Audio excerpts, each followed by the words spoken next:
too much to, I don't know, my liking at the moment. So we'll have to see what develops there. Anyways, I picked D2 to win this. I still want to know who you think is going to win this match. All right. Oh, that's right. I didn't answer your question. I'm going to pick Numberguy. I think he's young. He's definitely got a great attitude. I've talked to him for about an hour and a half, 2 hours while we were at the BlizzCon European event. And it seemed like the guy has a great head on his head. I think the game's about to get started too. We saw the opening mulligans, but we actually need to see what's going on. Yeah, we've lost our feed at the moment, so we're trying to get that brought up back on our screens. So you guys should have a feed from what I understand though. So we are just we're running a little bit blind. Bear with us here again. We actually don't know what classes or what the opening cards are. Everyone sees what's going on the first couple of turns, but me and Nate are just like, what's going on? Right now. Okay, Warrior versus Shaman. So now that you guys have seen the matches, again, let us know what you think. At Frodan and That's Admirable. I want to see some controversy going on. If I don't start a Reddit war that ends in everyone being disgusted with each other, I feel like my job hasn't been done. 2 fiery win axes so far for D2. Yeah, no creatures though. So as much as it's nice to have options to remove, in the Warriors letting Shaman take the board, which is uncomfortable to say the least, because Shamans, especially with double Doom Hammers and lots of burst, can do some funky things that seem unfair sometimes, because it's like, isn't Shaman supposed to be more control-oriented? But when you have the ability to flip the switch, so to speak, the Shaman deck becomes really scary. Yeah, it can really be a big presence on the board. And something that I want to talk about this last turn from D2, because on turn 2 he chose to armor up instead of developing Fiery War Axe.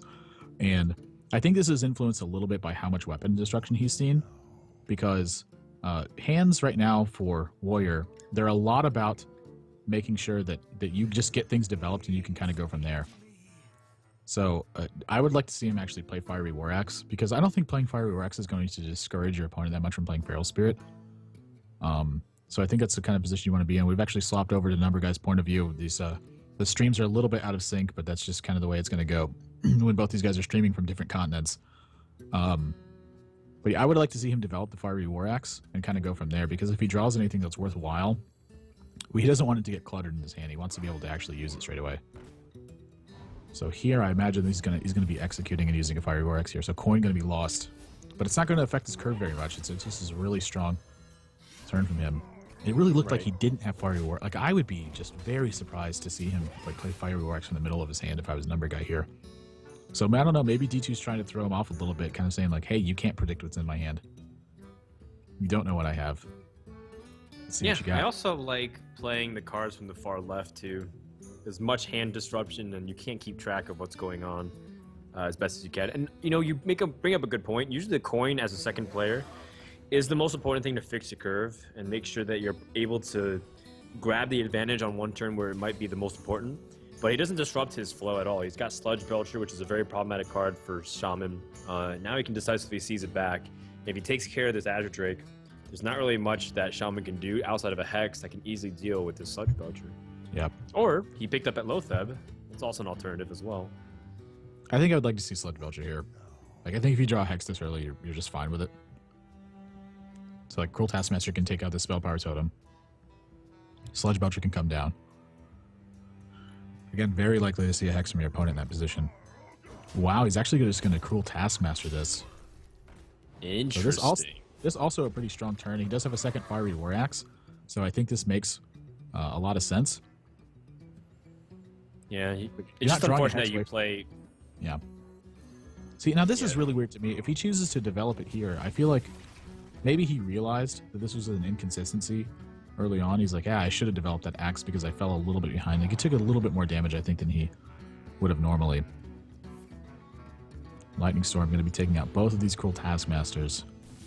It's not often you get a lot of value from Lightning Storm in this Warrior matchup, but this is certainly a board you can get it on. Yeah, it's just unfortunate that you're playing slightly off curve, but you do have the Execute to slide in. That's a pretty good one. So now you have the opportunity to have even a more uncontested board. I don't know if you're saving Execute here. Oh my gosh. Usually what... I'm really surprised by that. I would have thought he just would have Spellbreaked this. Oh, really? Yeah. I thought I was leaning more towards execute in the 5-drop, because this is your best chance to do it. Your opponent's on the overload turn. You get ahead of whatever's on board, and then you still have 1 charge of the weapon. It's fair enough. Yeah. I definitely don't. I don't think it's a bad play by any means. It's it's a different line than I would have taken. Oh, sure. Because the other thing too is your opponent's going into 5 mana, so like, if they use a removal spell on this Spellbreaker, it means they're not playing something like an Azure Drake or a Lotheb, and I think you're totally fine with that. Does Lotheb exchanges favor one class over another in this matchup? I think the classes no, but I think typically when a Lotheb exchange happens the way it just happened, that it favors the person who plays Lotheb second. Because Lotheb usually is sort of like an insight to like, hey, this is one of my strongest plays right now.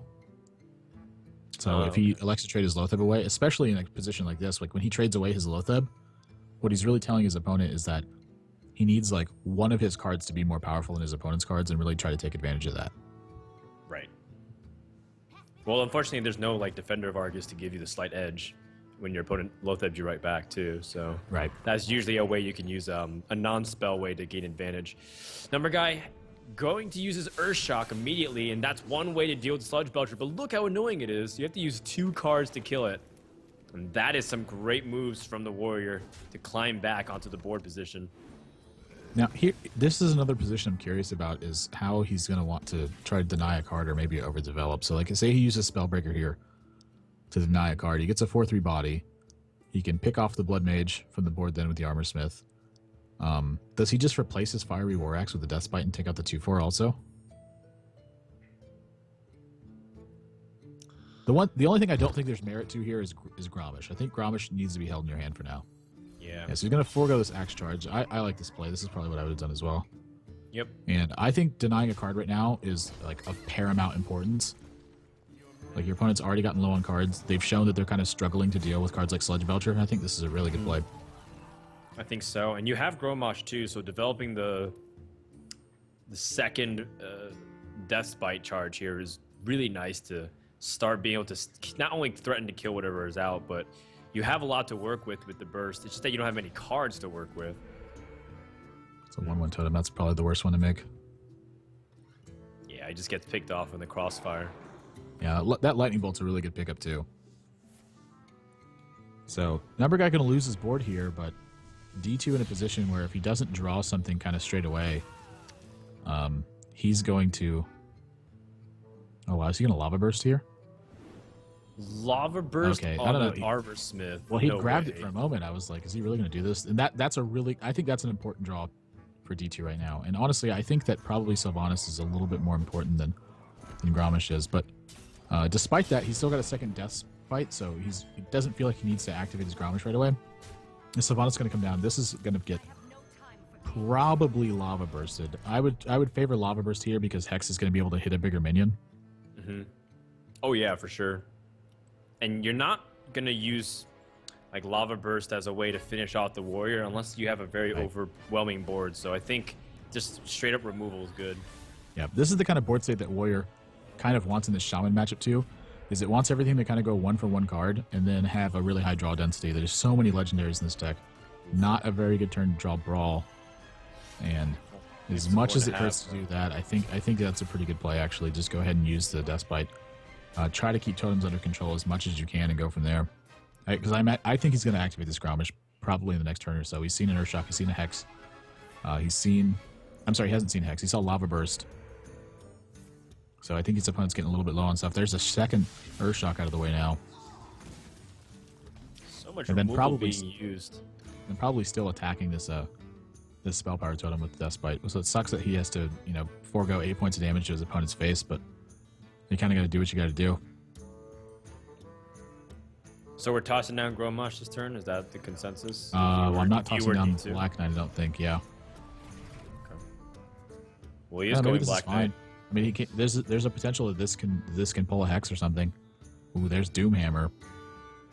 We've seen the fear of all tournament long of people playing Doomhammer because of cards like Harrison Jones. And he knows that D2's got Harrison Jones in his deck. But Numberguy's got 2 copies of Doomhammer, so it's like, are you just not going to play them? I think you have to play them at some point. Right. especially because you have something that challenges the board. You can get away with not using Hex. Yep. You still can use Doomhammer as well, just hitting the face, and then not even have to use it. You just Lightning Bolt, use Flame Tongue, even roll a Totem. You just have to do something to impact the board and not let this Black Knight live. I don't know if it's a huge problem to let the Black Knight live for a turn or so, but I think he's got some pretty efficient ways to answer it. So I like toteming first, get a little bit more information about what's happening. What if he just rolled a second spell power totem and just lightning bolts it straight away? Sounds good to me. What an awful hero power that would be. No, he always throws spell power totems. Everything is 25% chance no matter what. Doomhammer is coming out, but there is no Harrison Jones. At least not yet. Yep. And Numberguy, looks like he's still keeping Flame Tongue Totem as a surprise. Yeah, I would tend to keep Flame Tongue Totem here as well. I think it's good to be able to reserve that damage to continue to fight minions. Alex Straza comes into the hand for D2, and this is probably, I mean, this is almost enough to end the game right here. Numberguy down to 15. He needs a taunt totem of some sort. If this hero power does not roll a taunt totem, that Deathbite and Gromish is going to put him down to 1 health, and that is not the spot you want to be in. But 1 health is still so far away if Warrior has used most of his weapons and doesn't have a charger left, and it isn't a taunt totem. Doesn't get a taunt totem. Oh my gosh.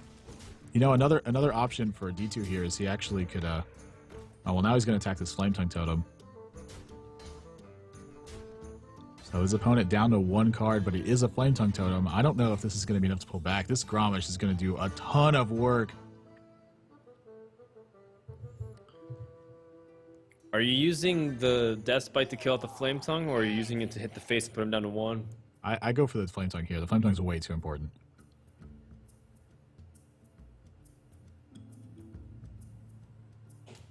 Oh, geez. I think what he's thinking about is whether he places Armorsmith before or after or at all. Because, like, I mean, he might just want to save the Armorsmith to try to, like, Miracle Brawl in case things get out of hand. Yeah, only 1 Hex has been used, right? So there is a possibility of a second Hex, and then your opponent plays Feral Spirits, and then his board is really strong, so you still need to keep that Armorsmith maybe as a possibility. Yeah, I can definitely see saving it. I think I would like playing it here instead, but I definitely can see the merit of saving it. It is the 1 damage you might need. Oh, and there's Gromish. He's going to go for it. 10 to the dome. Numberguy down to 5. And he does not currently have a way to kill this Gromish. He needs something right here. Haunted Creeper's not going to be it. If he does not roll a taunt totem, he is dead this turn. 50-50. There's no way to increase his chances. Gets a taunt. He gets it.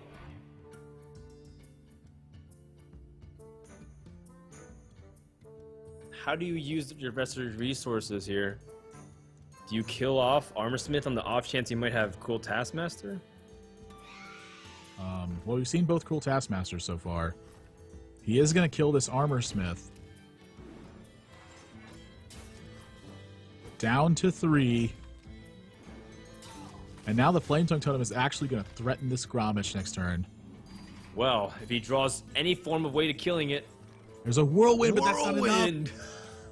Oh my god. Killing that Armorsmith might be able to win him this game. If that Armorsmith was still alive, he could attack that Taunt Totem, and then Whirlwind would kill it off. I want to say D2 still has Gore Howl in his deck. So he's got direct damage. Gore Howl. Right. I think what he's thinking about right now is how does he actually recover this game if his Gromish dies? Because he's out of weapons too. He's used both Fiery War Axes. He's used both Deathbites. So outside of a Gore Howl, he doesn't have any direct damage left. Whoa! That Taunt Totem deserves a statue. I mean, it is already a statue, but make a statue in honor of the statue. Azure Drake, I think, is the perfect draw. He needs an extra body on the board, and this nets him a card at the same time. Spirits. Boom! Wow. Oh my goodness. Feral Spirits, more taunts, and now he can stall for a long time while building up the board. But how afraid is he of the possibility of a brawl? I'd like to see him roll a totem here before he before he decides to attack with everything, so that he can increase his chance to get a taunt totem too. Oh, he Feral doesn't get it, Spirits so he coming has on to use the Feral board. Spirits. Well, Brawl's going to be a pretty good play here now. I think he needs to save this Doomhammer, but he's worried about Harrison too.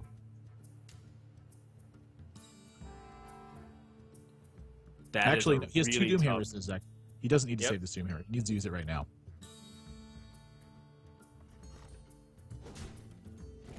D2, what does he need right here?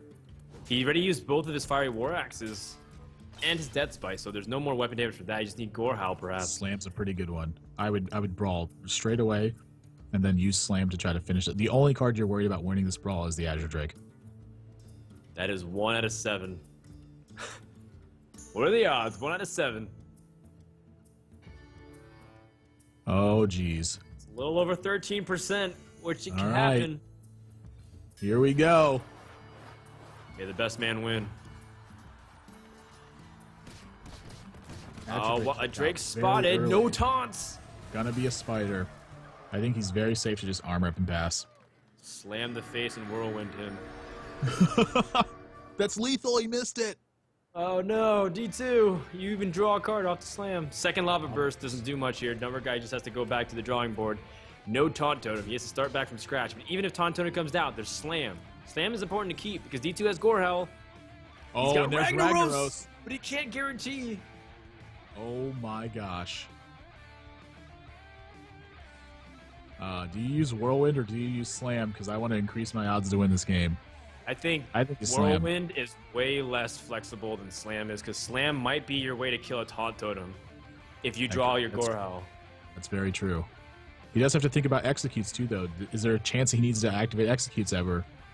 You know, these are very minor things to think about, but he's going to go for Whirlwind, I think. I like it. And here it is. Spin to win, Senor baby. Del Fuego hits the board. Is it Tides's or is it Amaz's? Is it going to hit the right or the wrong target? Go! It goes straight to the Fake out. face, and D2's going to take game one. Wow, warrior density draws at the end are insane. If you get down to an even board, this deck draws so well in those positions. Weapons absolutely being the deciding factor in this game, I think. He was able to. D2, he's going to stick on this and see how much he can get mileage-wise. And Numberguy needs to win with this rogue deck. And if he doesn't, he's going to be in bad shape for the rest of the series. No doubt. Fiery Win Axe. It doesn't win as much in this matchup, but we've seen a lot of 3/3s out of the rogue deck so far. A lot of decks are running 2 copies of Earthring Farseer and SI7 Agent, so a big difference that card can make. Keep shield block. Wow, Okay. he keeps his entire hand. Right, Now- I mean, Deathbite and Fire War Axe can answer most of the early creatures that Rogue can toss out, but shield block is an interesting and peculiar keep. Well, he's put together 22 points of damage so far. If he chooses to go the aggressive route, we saw RDU not choose to go the aggressive route, and I'm not sure what I thought about it. D2, and again, this is something that he saw last game. I think that he realized he missed, which was old warrior habits where you always armored up every time you had the opportunity to. But the new warrior breeds do not function the same way. They want to be aggressive and they want to be attacking board positions with everything they have. So, making sure he gets this Fiery War Axe out so that he can develop his Acolyte of Pain and kind of go from here. And this is one of the reasons I think I'd like to see him be a little bit more aggressive is because he actually has 2 copies of Deathbite. And here we go. I like it. Get him, D2. Punish him. Well, Numberguy can't really stop that otherwise. I don't think he can deny a draw easily. Yeah, there's so no he's just way going this- to play his SI7. And he Yeah. prays his opponent doesn't have Cool Taskmaster. Oh, Cruel Taskmaster would be so brutal. He picks up another Fiery War Axe. He's almost That's got 30 points hilarious. of weapon damage. Getting Deathbite on board. Are you serious? It's so funny. Yes, I love it. What kind of... So imagine good. he just busts out Frothing Berserker and like Korkron Elite out of nowhere, just whips it out.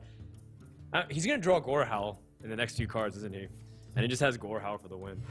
Yep. Oh, Auctioneer picked up. So Auctioneer Prep Conceal available on turn 5 for Numberguy. Azure Drake almost certainly going to bite the dust to this Deathbite. Oh, and there's a Lotheb. Okay. Now, that is a really important draw to pick up. I think the D2 is going to continue to push his advantage. I would imagine Lotheb's going to get dropped here. Just keep the pressure high. Like, he's already shown that he can't fight against this Acolyte of Pain. You have plenty of removal spells to deal with everything. I do not like dropping Deathbite to draw a card here. If he replaces that weapon, the Death Rattle will trigger. Yeah, I think you just keep his aggression up. Yeah, it is turn 5, and your opponent's holding a lot of cards. He's calculating possibilities that his opponent might have Gaijin Sand combinations. You get ahead of it. Shield block. Is it also an okay move because you're gaining him some life, but it is a shift in direction. You're talking about being aggressive and staying in line with what you have, but D2 ends up, I guess, blinking first, so to speak, and he eases up on the gas pedal here. This is still a totally fine play, too, by the way. There's nothing wrong with choosing to use shield block on the armor up here. I think it's like turn 5 is one of your prime turns to play it. So when he chooses not play Lotheb, I would expect that means he's going to hold Lotheb until a big Auctioneer turns happens and try to make a push after that.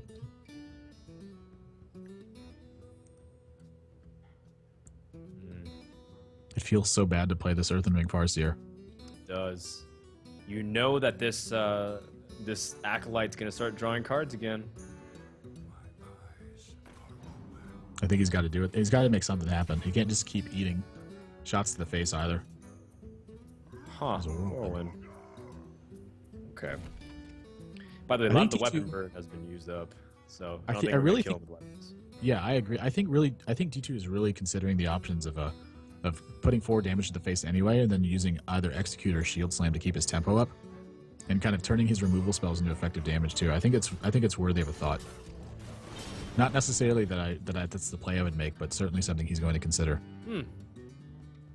Certainly interesting. D2 has slowed down the pace a lot with this, and I think it's because he's afraid of too many cards from his opponent, and if he's spending too much burn to the face, he's giving up his tools to kill off the creatures. And he knows that Numberguy is also playing Violet Teachers and a minion-centric Miracle Rogue. And that's where cards like Whirlwind actually do have a lot of utility. You can draw cards, and you can remove all those pesky tokens. Yeah, Numberguy really taking this game slowly, too. He's making sure that he has really big chains on his Auctioneer. So he's not looking to just conceal straight away and then have like something like Lotheb get played and then lose all that potential.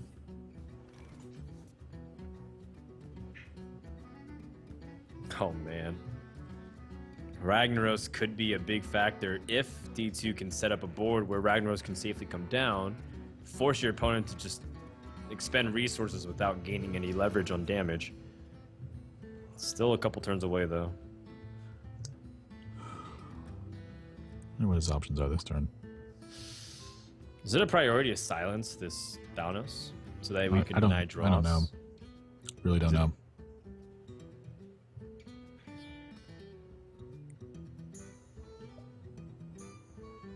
I mean, D2 clearly doesn't have a clean answer too, but he's taking his time to think about it. Yep. Is it even worth shield slamming, saving again the life that you're talking about? Or do you feel like you have to save that as another removal option? You already do have Execute. It certainly is something to think about. Like, this game would have panned out differently had he chose. I mean, there's so many different lines he could have taken at pretty much every step of the way. Mm-hmm. I think it's very reasonable to continue. Like, once you've committed to the game plan of attacking minions, I think it's really pretty reasonable to continue to attack minions. Would be a little bit surprised if he didn't silence this. The only thing that I don't like about this is he leaves Blood Mage around, so like Cold Bloods can become activated this way. Right. I know that is a problem. As much as you might feel like it's innocent just to have a 1/1, the 5 damage might be the way you can sneak in a lot of big combinations, and that's where cards like Southsea Deckhand is also really useful too. Here comes Auctioneer. All right, here we go. Picks up a Deadly Poison, so that's going to give him another card. Yes, Deadly Poison into Conceal, into whatever else he draws here. So Preparation of Eviscerate. I imagine the Eviscerate's going to be pointed at that Spellbreaker.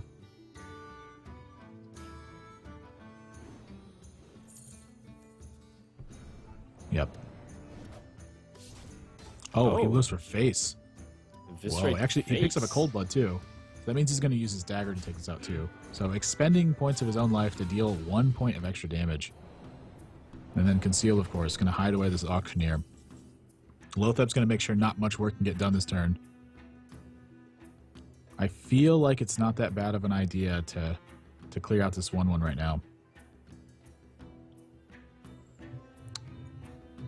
I wonder Yeah, if you he's still considering have using Ragnaros. Like Ragnaros coin flip is a No, little he's too not. much Okay. to handle for me. I agree. It's a little bit much. And here I think he should be developing his Fiery War Axe.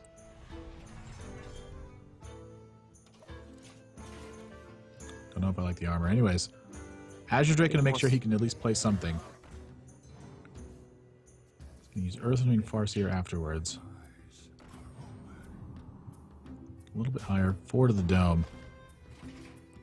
And this is a pretty scary board position. Numberguy's also picked up another Gadgetzan Auctioneer. Gorehowl. Not the best draw. So he's got removal options this turn. He can gain life, remove, start pressuring a little bit with Lotheb. It's okay. He's stabilizing to a certain extent, even though he's still lost half his life. Yep. Slam not too bad either. It's another way to activate Grommash, so he doesn't have to worry about keeping Whirlwind in the case where he has to use it. Still got so much. But again, Numberguy, second Auctioneer, is going to have something to say about this game. 5 to the dome.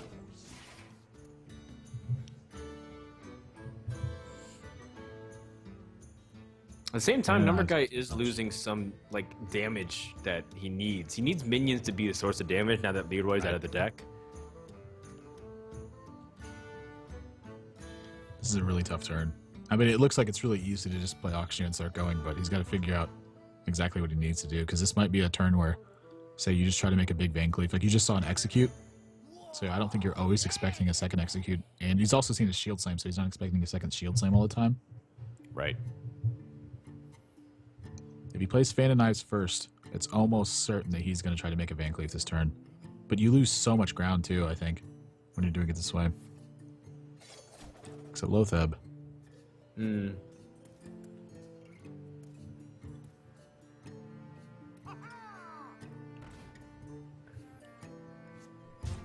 Attacks first. All right. And Wise. let's see if, I mean, D2 can respond pretty easily. In fact, Oh, yeah. this is an opportunity to drop Ragnaros, isn't it? It certainly is. He has a couple of different options right now. It looks to me like the obvious one is Whirlwind, Execute, and Ragnaros. Which I think that's what he's going to do. I can't think of another dig in his deck with Slam or to do otherwise. I think this is his best chance, and his opponent is also low on cards. This could be the opportunity for D to take it decisively in the series. He's going to go for it. He should attack with his axe too. Maximum pressure coming on to Numberguy right now. He's taking 11 this turn, which is going to put him in range for Gorehowl. So if he cannot get out of the 7-point life range or kill D2 this turn, D2 is going to come up 2 games to 0 versus Numberguy. Yep. Auctioneer going to hit the board. This stat needs to draw Farseer, if he's even running it. I don't know. I don't remember if he's used both Farseers or not yet. I know we've seen at least one. Right. That's not it. Sap's going to come in. And now he's used all of his mana, so there is nothing left for Earthen Ring Farseer. And D2 is going to take game 2 with Warrior. Massive weapon aggression. So much damage got dealt with weapons this game. He used all 5 of his weapons, didn't he? Both axes, both bites, and the Gorehowl. Wow. Look at that. Level 60 weapons. Too good. 2 games to 0. And this is not a good feeling spot for Numberguy because Hunter is his last deck. This opening draw. Oh, this is so important for whether or not Warrior has a Fiery War Axe. Right, how about Deathbite? Is Deathbite worth keeping at all? I don't think so. I think you should maximize your chance to get Fiery War Axe this game. Ooh, especially with that start. Yeah, you need Fiery War Axe. I think so. There are removal cards though, for the Undertaker or other cards similarly. It's a tough call to make. I definitely think there's some merit to keeping removal cards, but when you have the coin, you have 9 cards to draw Fiery War Axe on this one, so you failed on your first 4. So now you're seeing 5 cards. If your opponent doesn't have a strong start, You're seeing a 6th card to hit Fiery War X out of a 30-card deck.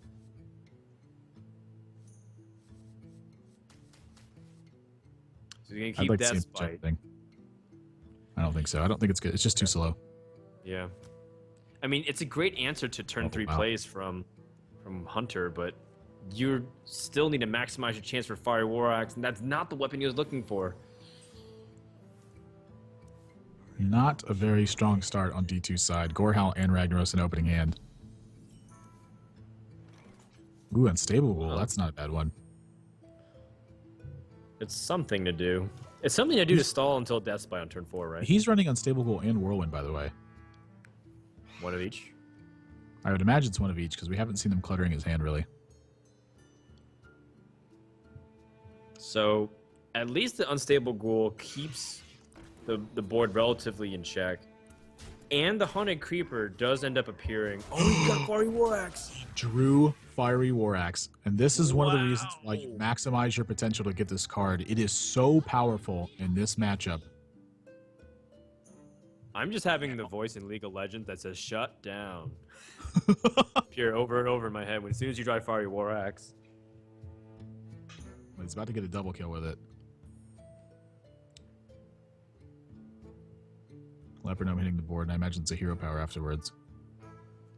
And then A little bit of D2 lag from these players, but again, 2 different continents these guys are streaming from, so it's to be expected. Picks up another Fiery Win Axe. How is this? Okay, D2 every single game gets 3 or 4 weapons per opening hand within the first 4 turns of the game. Well, he's running 5 of them. He's a weapons dealer.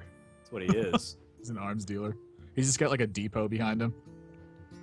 Just grabbing him from the weapon rack. I actually have 20 Fiery War Axes. I just only used 2. That's insane how he's able to get it every single time. Acolyte comes in. We didn't. Did you see what that trap was? No, I didn't. I did not. I like the patience of not attacking here.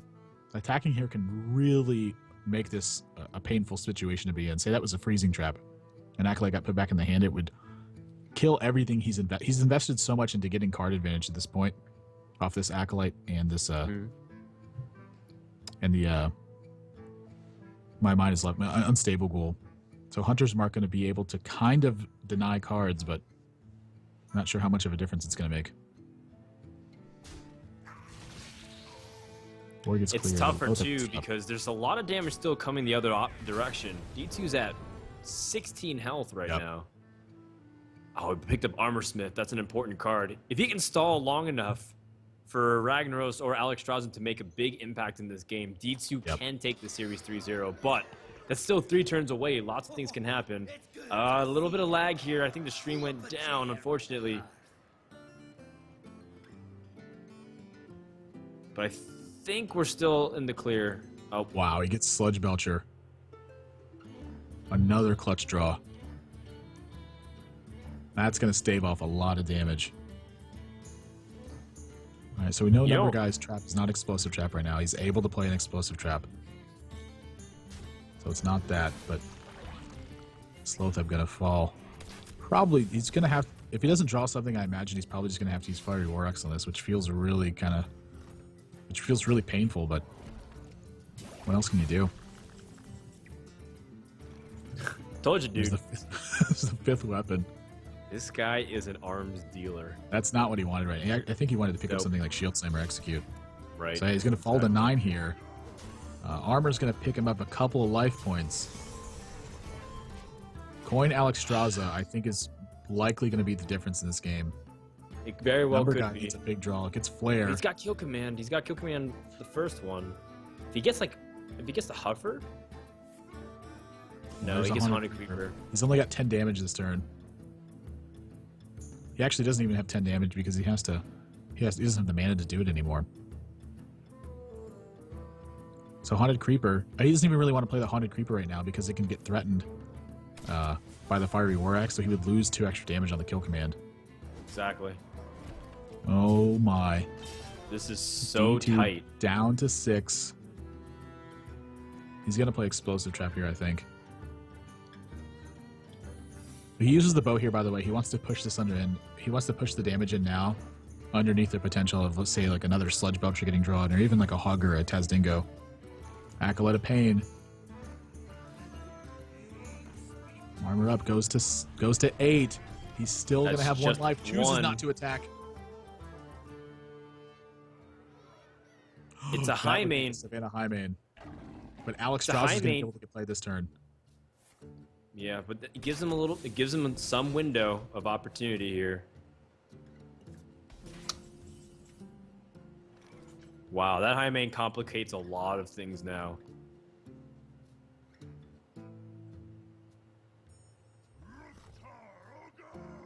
Oh, he's gonna test for the weapon, or for the trap. Excuse me, with the weapon. Yep. So brilliant. He does this so that freezing trap won't take away any armor from him. So he's actually going to gain 2 points of armor here. So he's at the same effective life. Picks up a card. I'd like to see the Acolyte attack here. If he attacks, and this is not a freezing trap, like this is a snake trap, and then does that improve his chances of doing anything this turn, like of surviving? Well, this turn's Alex Strauss has got to come down. Oh, that's right. There's no doubt about it. He's got the coin. Yeah, the coin making a really big difference here.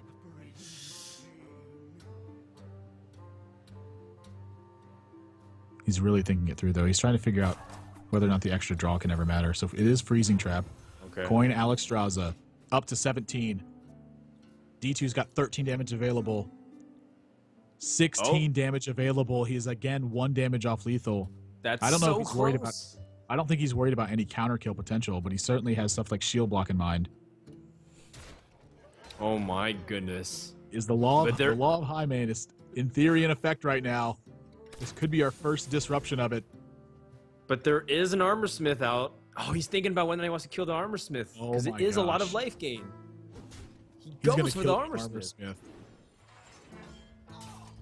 Oh boy, Frodan, I don't know if that's right. Oh, D2 needs something big here. Shield blocked, anything to gain life. This high main is still so problematic, though. It's lag again. I don't know what's going on. Cruel Taskmaster. If he doesn't have an execute. Wow, killing that armor smith actually I think is really good in hindsight. He's got such a big push for damage. I mean, like one of the only ways like the game got run away with is if like a second armor smith was there and like a whirlwind effect. Right. Oh, he's just gonna brawl. Brawl, and if Alex Strauza survives, he can pick off a lot of these creatures. That's his best chance.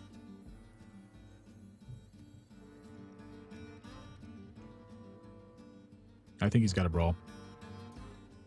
If he brawls, and what's the worst case scenario? 2/2 survives. 2/2 lives, yeah. And then he gets to shield slam, Cruel Taskmaster, and then weapon kill, right? That gives him just enough mana to do everything. Is he going to shield slam first and then brawl? Also a possibility. That's exactly what he's going to do. So Cruel Taskmaster is not going to be coming down this turn if he does this.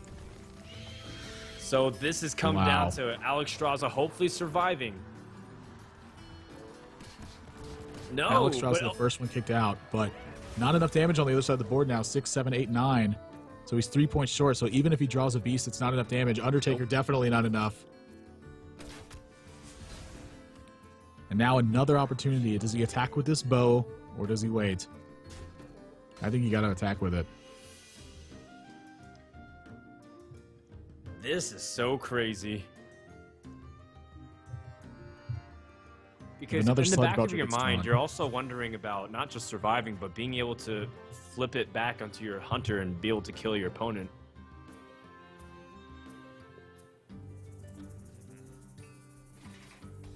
All right, he holds. Sludge Belcher is a really big draw right now. Doesn't get it. But even still, he can clear this board and go back up to 11. Nice. So he'll be just outside of reach of Kill Command, Bow, and Hero Power once again. And you can even place Acolyte to start drawing once more. Or even start putting pressure back with the weapon. Which also might be good, because he does have Ragnaros, and that is damage to the face. Oh no. Don't invest life right now. Don't invest life right now. You're so low. Your opponent's obviously holding kill command. They've had that card in their hand the whole game. Oh, no. Oh, boy. This could be bad. He is in range of a beast right now. If his opponent draws a beast... He is going to regret everything about it. Oh, it is a beast! Oh, no. That is a big misstep from D2. It costs him the game. 1 point of damage costing him this entire game right now, on the brink of recovery. Wow, Hunter defeating Warrior in a very close battle. A lot of mana stranded inside of D2's hand, but now Numberguy, maybe the momentum has shifted. It's 2 games to 1, and he's got to win 2 more with this Hunter deck. All right, let's make it happen. D2 came into the winner's bracket finals with the opportunity to go to top 2. Small little missteps, but once again, he's playing at an insanely late hour, or early hour, depends on how you want to look at it. Must be somewhere around 8 or 9 a.m. for him, and he's been watching as many games as possible. He really wants to make this happen. Can't blame him for that. A pretty strong opener from Numberguy. Not the strongest, but certainly an alternative. Yep, I'd like to see D2 throw back everything here. Really shaky opening. Yes. This is a problem that Priest runs into from time to time. And it's more common than you think. It feels like every time you're playing against Priest, they have Northshire Cleric, and every time you're playing Priest, you're the one that's always missing the drops. Just look, there's 3 turns of passivity for D2 right now. But fortunately for him, there's no Undertaker. Ooh, there's Northshire Cleric. Northshire Cleric. Hunter's Mark is going to help take this out, but then that's going to let Sludge Belcher get through a little bit more. I definitely think you should be Power Word Shielding here. You don't want to open this up to like Coin Bow or anything like that. Yep. Especially if the next card you drew was, what am I thinking of? Circle of Healing. Yep. With this Injured Blade Master. It would have paid off in spades.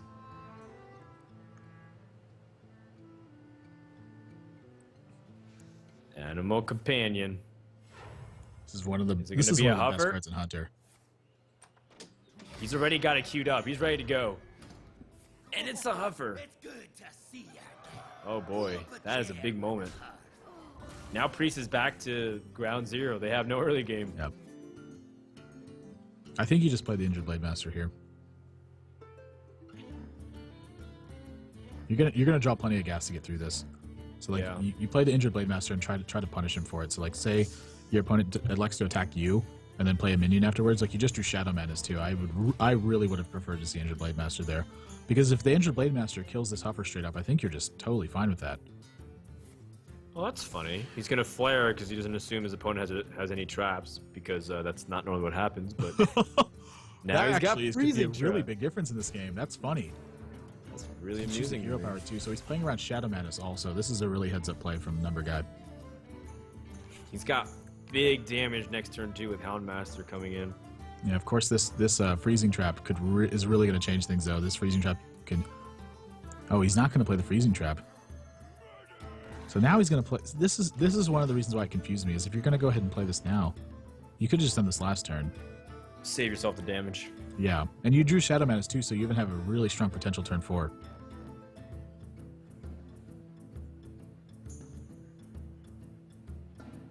He really wants to play Houndmaster, but it's just I don't know if that's what's going to get it done right now. Also might want to think about playing his minions before Cabal Shadow Priest becomes a legitimate threat to anything that comes out. In fact, he's got 4 minions that can get controlled by the Cabal Shadow Priest from D2. Yep. So all of them pretty equally bad too. Yep. This might be the turn to do it. Board. This is where Shadow Madness might get really good value. Well, I think here you're okay with Shadow Madness. Like, not. I think you want to use it on like a Houndmaster guy first. Like, I think this is definitely a Sludge Belcher turn. Yeah. Cultist could change things though. Like, so Dark Cultist Freezing Trap isn't a bad one either. Oh, we have some potential for great shenanigans in this game. And he picks up Iron Beak Owl off of the Web Spinner. That is important against Sludge Belcher. Wow. That was one of the best scenarios for Numberguy. This is likely going to get some Shadow Menace value here, though. Sure.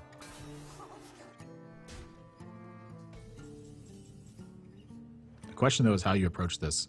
So you have, look how many Shadow Menace targets you have. You can deny a trap. You can take the 1/1s for yourself. You can clear your opponent's... I think clearing your opponent's beasts off the board has got to be one of the better ones. So Do you think it's Shadow Madness or Cabal Shadow Priest turn? I would think it's Shadow Menace this turn, because if you here's why. So you say you Shadow Menace this 1/2 and run it into the Iron Beak Owl. You're gonna get 2 1/1s. Use Sludge Belcher to pick off his last remaining beast, and then you jam Freezing Trap down. So now you're gonna deny him traps. The Mad Scientist is gonna be back in his hand. Even in the event he plays something like Savannah Highmane, it's just not that bad for you. You can use what you had left to clear the board out of the way.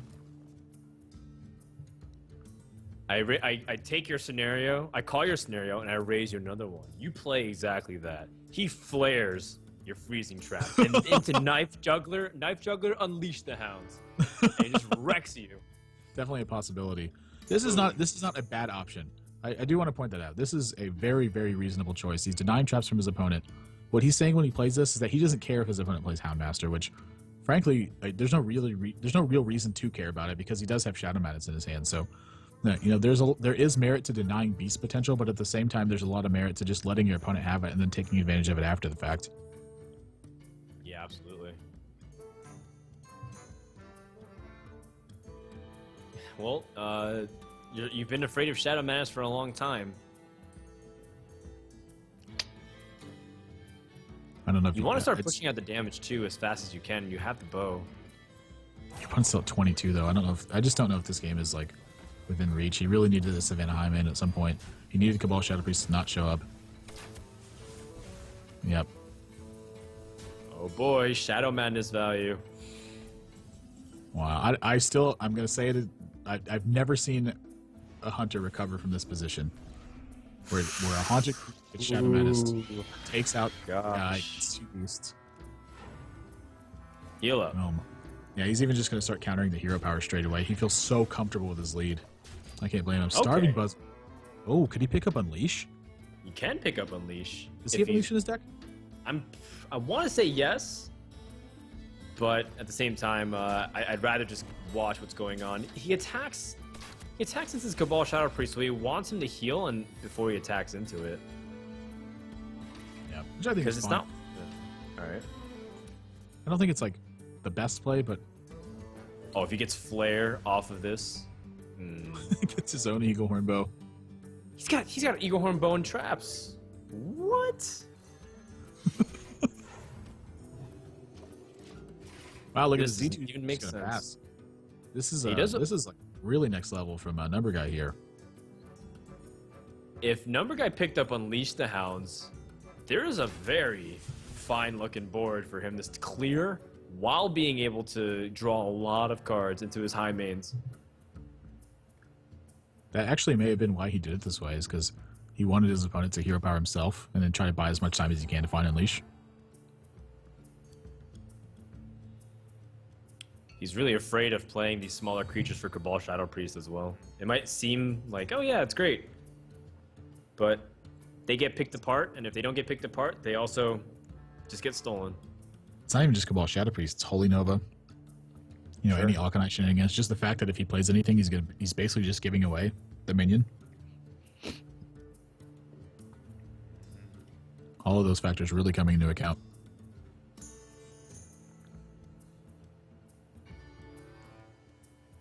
Tough spot for sure. I think you hold, right? But if you hold and then you draw into like Buzzard Unleash, you're giving up the turns to play Undertaker anyways. Yeah. I think that's his rationale. Like, this is his opportunity to play these cards now. Otherwise, he's waiting 2 turns, and he might not get 2 turns. Right. This might just be one of the spots where you just have to hope your opponent doesn't play it right. Flare. Jaws flares. That freezing trap. That's going to be useful, in fact. So the priest's freezing trap is going to get flared away. So the priest's Eagle Horn Bow is not going to get much value out of it. Still 6 damage for 3. That's ridiculous. Hunter Mirror match. here's a good question: is this order of attack? I think he should be using the Shadow Priest first if he intends to kill both of these, right? Right. Kill off the Undertaker. You know it's not Freezing Trap. You know it's not Snake. So pop the secret, use the 1/1 to attack, but then you give him another charge. Plus, you know this is explosive. So the priest is going to play this Tremble Tiger that he drew off This of Web doesn't even Spinner. make sense. This game's crazy. All right. Okay. Flare reveals the tiger, by the way. If he draws Unleash the Hounds, he's got Hunter's Mark. Oh, man. All right. I was ready for some big hype moments, but it wasn't meant to be. Yep. Still going to continue to wait patiently. Also good sequence of the traps. He's got explosive before freezing, right? So he's not worried about... Okay, so here's what I think D2's plan is when he starts doing this, is I think he's just going to commit enough to the board to be able to kill him in one turn. So I don't think he has any intent of actually popping this explosive trap this turn either. Sure. Yeah, and he's got plenty of time to wait. I mean, he's got full board control. Now he's got 8, 12. He's got 15 points of damage on the board, 2 in hand, 16, 17. Potentially 19 with an Alkanite Soul Priest, so I think Black Knight's going to find its way to the board next turn, and he's going to make his push. Numberguy needs to draw his Unleash the Hounds. At this point, I'm starting to think he doesn't have it. Not really too sure, honestly. I know we've seen Unleash the Hounds this tournament. I don't know if we've seen one from his deck, though. No, we saw it with Firebat, because Firebat was running... Oh, sorry, Hyped. Hyped was running Firebat's Hunter deck.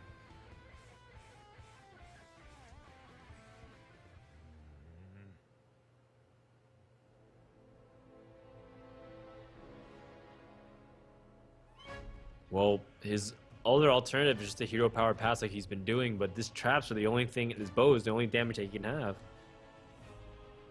If he just chooses to pass. Oh, it's just hero power pass. That's so gross. Silence. Not really that useful. Yeah, I imagine D2 is going to continue to stick to his plan. I think he's going to play Black Knight and pass again. Counting up his damage, though, he's going to get the word that's selling. It's not enough. Wow, he doesn't play Black Knight. What the heck? Huh? Is he trying to get Holy Fire? I don't know. There's no reason not to play Black Knight here. Like, what are you going to do with Black Knight? Kill off Misha. You also see Houndmaster.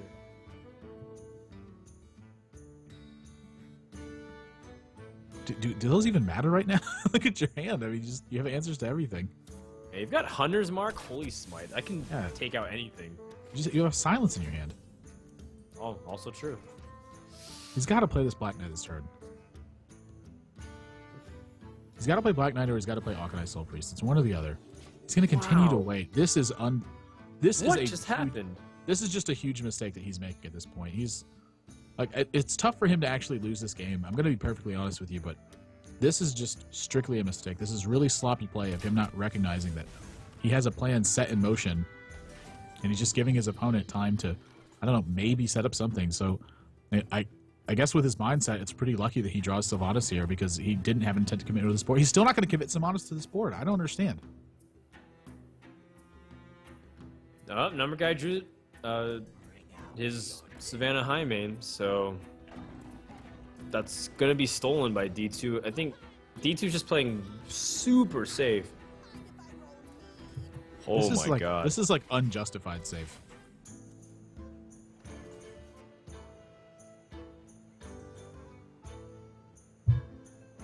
I mean, I have no idea what he's going to do anymore because he could have just killed him by now. All right, well, he's going to get this back to his hand.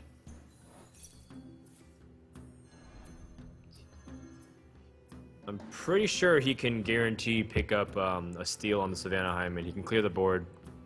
Just have to match up, line it up accordingly. That's your best chance, right? You don't have Holy Nova with Shadow or Death. That's usually another good way to clear the Hyman. He could still just silence it too if he wanted to. Sure. But have it work for you? Yeah, he's got all the options available to him. This is what it's like. he should have made something happen a couple turns ago because he just had more than enough to go for lethal. He's not even going to steal again. This is something that we see D2. This is the second time he's done this. Is he's missed a couple of steals, so he's actually just going to holy smite this if this is his play. So then, by the way, since you've given him another bow charge, you might as well. Well, I guess you can't. He's going to give up his board too. This has become really weird. Yeah, I mean, this is just strictly. This is a terrible line of play that he's chosen to take at this point. Okay, well, he's still so far ahead though. Yeah, it's still almost impossible for him to lose control of this board though, with the way this is going. Yeah. Like this is just but this is the nature of Priest is once you get. I don't know, maybe this is just one big BM plan from D2. He's just like, I'm just gonna savor this moment as long as I can. You're not gonna beat me, no matter who you are, no matter what you're doing. Yeah, Numberguy. He's just gonna swing. He's like, if you're not gonna kill me, I'll do it for you. All right, if this Savannah Highmane doesn't get taken, I don't know what's happening. He still can kill it. It's like Hearthstone is encouraging him to steal it. It's like, hey, here's a second Shadow Word Death. Try to give him mind control. This is just really sloppy play. Okay, but let's look a little bit here of what D2 can do, because if you kill out the Leper Gnome, you're gonna give up one of your other creatures, right? You don't care about like injured Blade Master as much. You want to keep the taunt. That's actually very valuable. The 1/2 health. Yeah, I mean, so I'm gonna use Dark Cultist. Dark Cultist even too. Yeah. Dark Cultist into Shadow Word Death on your Sylvanas, right? And steal. He's really not gonna take it. Okay. This is very strange. He still can. I mean, he's still keeping his options open with stealing. Is he gonna use the bow to kill some of these minions too? I mean, it would surprise me at this point. I think this is fear coming into play. You don't want to throw away your super large lead. Unbelievable. Well, this is certainly one of the ways to throw it away, is to not actually kill your opponent. Is he gonna fatigue him out? All right, play at least a Spectral Spider, right? There you go. Continuing to sit behind the board and do nothing. Well, he's trimmed Unleash the Hounds out of his opponent's range. It's no longer a big threat. He's got Animal Companion into nothing. He's got Lotheb. Ooh. He's got Leok. One more Leok and that Shadow Word Death can kill that buzzard.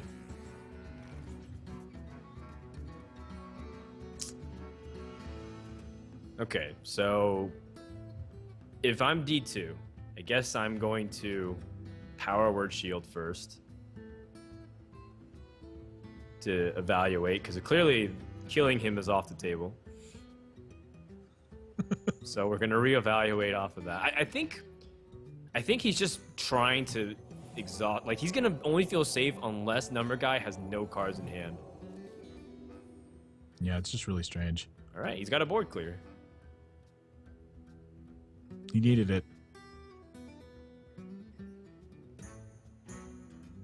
He knows this is explosive, right? There's no other indication. He's played minions. He's attacked. He's traded. So... He has to know it's explosive. It just can't be anything else. Oh, the only other exception, it could be misdirection. He's never attacked the face yet. Well, sure.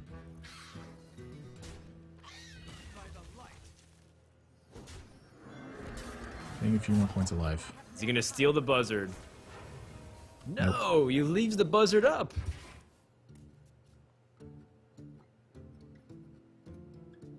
This is so strange. That is too bad that Numberguy can't capitalize on this passivity.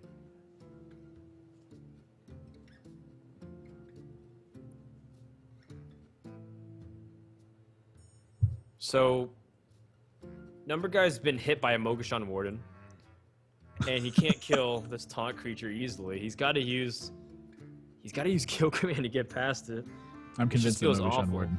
Mogashan Warden's the way to beat Hunter. Let's put it back into Rogue. Wow. Miracle Rogue with Mogashan Warden. Who's in? I'll tell my boss right away.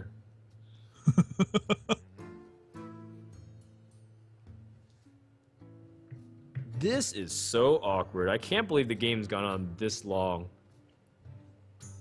and that Hunter somehow climbed back barely into the card count, right? Like, wasn't Priest up Well, sort of. 9 cards to 4? Still not really anything he can do. Like, if he plays Lothab, Yeah. Lothab's going to die straight away. If he plays Kill Command, he's giving away a beast if he chooses to use it on Sylvanas. He's got to kill this 1/7 taunt in some way. I guess he's just going to try to squeeze in damage where he can. He's got another bow. Buzzard's going to attack the face. This is quite... I mean, he is starting to put something together. No, he's got 2 kill commands in his deck, right? I mean, D2's getting pretty low. You have to attack his face. Like, there's no other option here. You have to do something. Okay, he's just going to attack the Buzzard. And if Black Knight finally comes down, 17 turns too late. Heals himself back up. He's afraid of the bow charges now.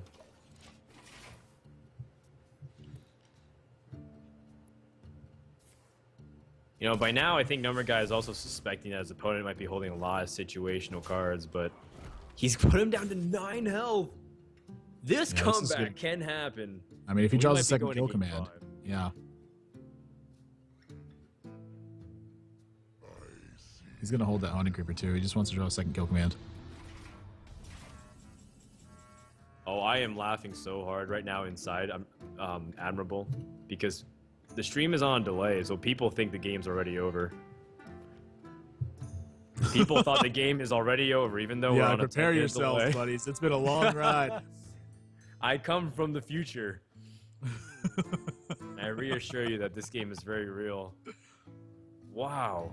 I'm wondering what the spam is going to be because they always come up with something, and there's always like a donger to really get across what my face looks like when I'm in situations like this, and I have no idea what's going on. Oh, is the Jackie Chan complex look? Someone's got to Photoshop D2's face into it. He's gonna draw cards.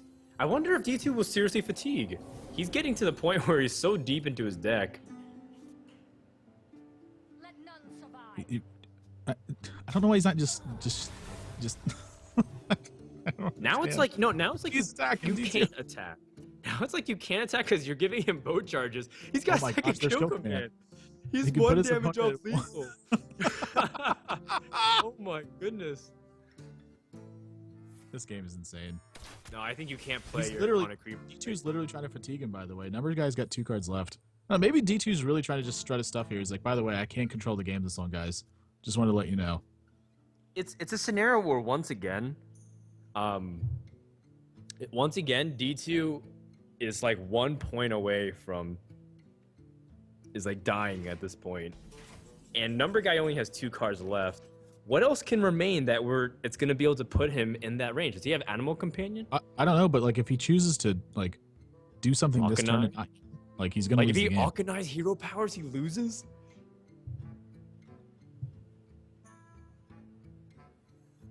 Oh no, he's got double heal. Okay, so now it becomes like a reach where you have to use another card, like Animal Companion. At this point, he has to be committed to just never attacking. It's the only plan that makes any sense. He can mind control. Mind control on the 3/4 is actually not bad if we're gonna go with the fatigue plan. Yeah, he's at 11. But then you're this not should healing. pinch. He should mind control this and just kill the Houndmaster. Then he's out of range because there's no second kill command left, and Numberguy's only got 1 card left, so that should seal it.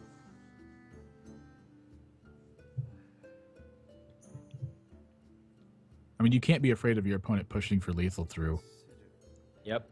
a taunt and only having 2 cards. Like silence Leroy, I guess. But he has to know that there's 1 kill command left, so that's not even a possibility. I think if D2 started from turn 1 and started loading rocks into his catapult and fired it at Numberguy, that would have killed him faster than the method he's choosing.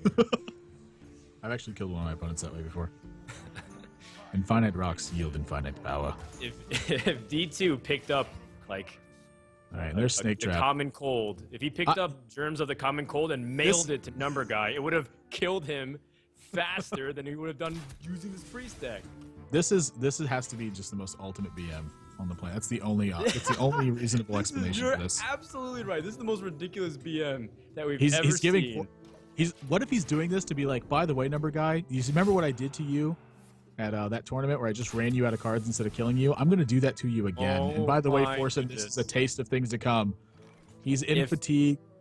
D2 got took a shovel and started digging right underneath him. He would have reached the other side of Denmark, popped up, and conceded 4 Numberguy in order to beat him. Like that's how slow he's taking this game.